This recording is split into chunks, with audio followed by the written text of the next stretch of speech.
Your credit score. That mysterious, all-powerful number that can feel like a grade on how good you are at being an adult, right? But what if I told you that single number isn't what lenders actually see, and that a perfect score is kind of a myth? Let's decode this financial mystery and make it click. First, you don't have just one credit score. In the UK, there are three main credit reference agencies: Experian, Equifax, and TransUnion, and they all score you differently.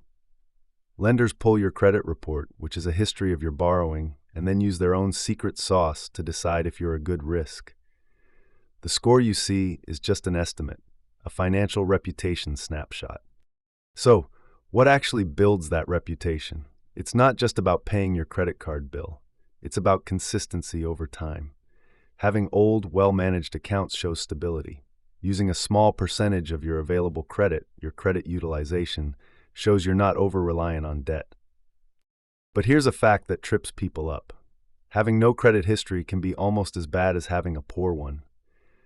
If you've never borrowed or had a bill in your name, lenders have no data to judge you on, so your score will be low. You have to use credit responsibly to build credit.